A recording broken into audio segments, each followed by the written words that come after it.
Hey guys, in this video we're going to talk about new Season 8 photos and many teases, including a spoiler of Euron blackmailing Cersei, very possibly turning the Golden Company against Cersei, a sledgehammer that should behind Jon's true parentage coming for Jon, and the Clegane Bowl being officially announced. We'll also be talking about new details regarding the battle for Winterfell. Let's start with a photo of all of our favorite characters standing shoulder to shoulder for one final group photo. All the main characters except for Bronn, Gendry, Tormund, Qyburn, Yara and Podrick are missing. Does it mean that the fates of these missing characters are sealed, or is it supposed to foreshadow something else? And actors who play Bronn and Cersei have certain regulations in their contracts that forbid them from being in the same room together on set, so that's probably the reason why Bronn is missing. I'm not sure why the other 5 are missing, but I doubt it foreshadows their doomed fate, since many of the characters we see here will perish before Game of Thrones ends, and yet they are here. This photo is taken on the massive King's Landing set the crew built at Titanic Studios in Belfast, the same set which parts were burned down by live pyrotechnics, or in other words, dragons will burn down some of the most popular King's Landing locations in Season 8. We also have this new shot of Dany which is definitely from the Season 8 premiere. We see her marching towards Winterfell with her armies, with the Unsullied in particular in the shot. Jon the Dothraki and the rest of their crews are somewhere around as well. Then we have Brienne and Davos in the Great Hall of Winterfell. This is also from the first episode, and what's going on here is a huge meeting at Winterfell, in which almost all the main characters of the series, Jon, Dany, Tyrion, Sansa, etc. are discussing the Night King and defenses of the North and Winterfell, right after Jon presents the North's new ally and best hope, Dany Targaryen. Then we have a look at the Stark sisters, Sansa and Arya. Sophie Turner reveals, Sansa this season is very much enjoying becoming a leader in her own right, and this year there are certain challenges by people who threaten that. Given what we have seen thus far and what intel we have received, this conflict will firstly be with Dany, as Sansa will not accept her as good as Jon did, or as good as Arya will. There will be some tension between them in the first episode or two. But this could also mean that Sansa might make a move against her biggest enemy, Cersei Lannister. We'll see. As for Arya, Maisie Williams states there's this split with Arya between trying to be who she wants to be, getting back to that naivete and innocence with her family and her unfinished business. What this means is that Arya will stick with her family and fight for Winterfell against the Night King in episode 3, but when Winterfell falls and when Arya learns of Cersei's yet another betrayal over her family, she'll have to say a temporary goodbye to her family, and go to finish her infamous list. Speaking of family, Rory McCann hints at a confrontation between the Hound and the Mountain by saying, there will be a chance of squaring up to his brother and facing these demons. Ladies and gentlemen, Clegane Bowl is going down. Here's a shot of Cersei Lannister, and Lena Headey, who plays Cersei, has to say is even more interesting. Lena says as usual with Cersei, she's trapped in a web of her own making. What's the nature of this web? Lena did not give any detail of course, but looking on Euron's photo and what he's got to say about his Season 8 path, it's more than obvious that Lena is talking about Cersei being trapped in Euron's hands, after she so foolishly let Euron make a contract with the Golden Company, and making him so powerful overall. By Lois Bake, Euron said this. Euron wants to become the king of the Seven Kingdoms, yet he is also blackmailing Cersei. Euron is blackmailing Cersei with the Golden Company and his Iron Fleet.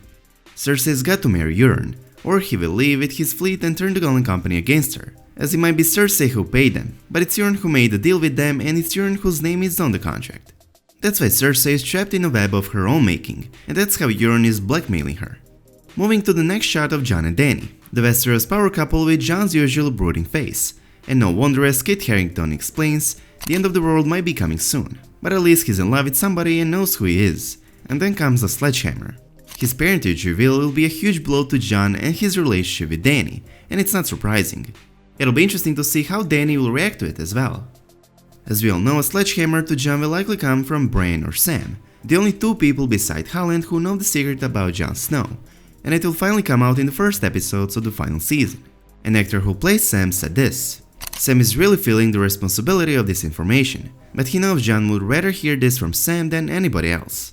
Is this a confirmation that Sam will be the one to reveal Jon the truth, or did he say that just to throw us away? You decide. Sam and Bran discovered the truth together, but Sam would probably be a better messenger, given Bran's detachment from his family and weird behavior ever since he became the Three-Eyed Raven. Bran's scene here in black and white may loosen up a bit in Season 8, or at least according to an actor, Isaac Hempstead Wright, who promises we'll see a slightly wiser Bran this year, who's less slightly robot overload. Emilia Clarke teases Dany's fate with, there's so much she has seen and witnessed and been through and lost and suffered and hurt. She has been working for this her entire existence. In the next shot we have the reunited Lannister brothers. Tyrion's trying to figure out what he really is in this storm of negotiations, Peter Dinklage said, for whatever it means or whatever it foreshadows. Some point to Tyrion's already much discussed betrayal on this channel. We shall see. And according to Nikolai Coster-Waldau, Jaime is choosing to do what he believes is right, fighting for the good side and abandoning Cersei's right, but killing Cersei in Season 8, Episode 5 upon he finds out she plans to burn the entire capital to the ground by using wildfire, including 1 million innocent people as well as Jon, Dany and their armies who will come there after the fall of Winterfell and will be fighting the Night King and his army inside would be also the right choice. Did I say spoiler alert? Well, it's in the title. Moving on to Melisandre. Melisandre is definitely on a mission, says Caris van Houten. It's not much, but I will add what I can. Melisandre will in the first episode be a Volantis, and we'll get a few shots of her. What we also know is that Melisandre will at some point return to Westeros, and in my opinion she will return either with her own force or even more likely with her being more powerful than ever before. More magic things to come from Melisandre, that I guarantee.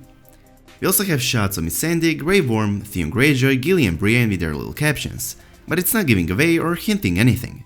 Then there's this shot of Varys. Kenlet Hill says Varys is effective as always.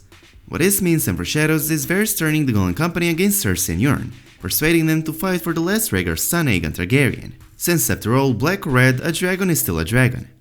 We have been listening over and over again how the Golden Company have never broken a contract, that them breaking it and supporting Targaryens seems like such an obvious twist of the final season. Additionally, the Golden Company have already broken a contract in the books, and you guessed who was the reason, a Targaryen. Next we have Jorah Ian Glenn saying this. He has been given the greatest challenges around Dany. He'll be tested like never before. I can already see Jorah protecting Dany, who's giving a birth while Jon fights the enemies. Something similar to Dany protecting pregnant Lyanna, while Rhaegar was fighting on the Trident. Finally we have Sir Davos with Liam Cunningham speaking the truth and facts. This is what people have been waiting for over the years. There have also been many covers released, with the most interesting one being the one with the Night King, with fans going crazy about his 7-point star pupils. Contacts or CGI, the Night King's eyes are purposely made this way, and one can only wonder what it means, hints or even foreshadows. The 7-point star is the holy text in the Faith of the Seven. Its title is a reference to the 7-point star used as a symbol of the faith, which signifies the 7 in one godhead.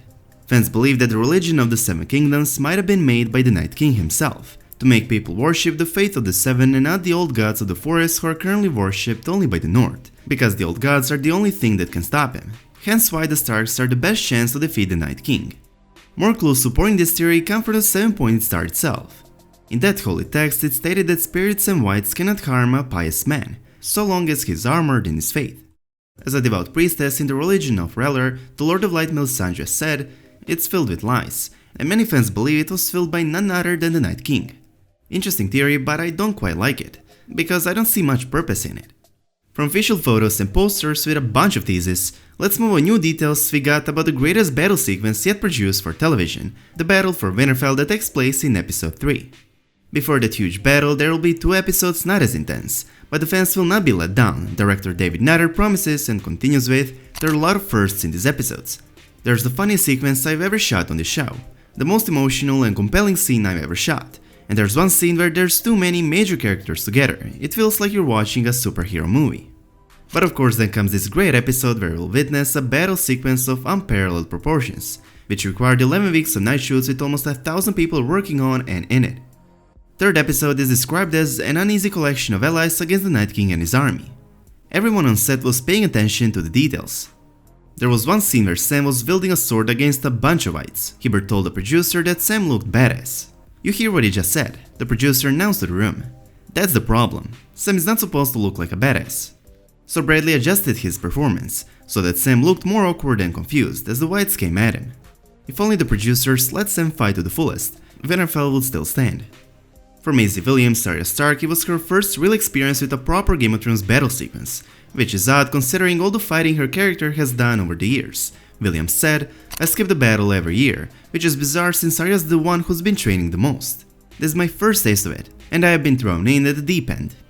Other cast members agree that the experience was the most difficult thing in their lives. Everybody prays they never have to do this again, said Rory McCann the Hound. At one point of shooting, one actress fainted on set. Because of all the smoke in the air, one crew member had an asthma attack and had to be taken to the hospital. There are many more details and leaks we know about this greatest battle sequence of all time, but it's not new and have already been heavily discussed in my previous videos, so if you want even more spoilers, make sure to check out other leak videos. And as always, I hope you guys enjoyed this video. If you did, please make sure to subscribe to our channel, and I hope to see you in the next one. Peace.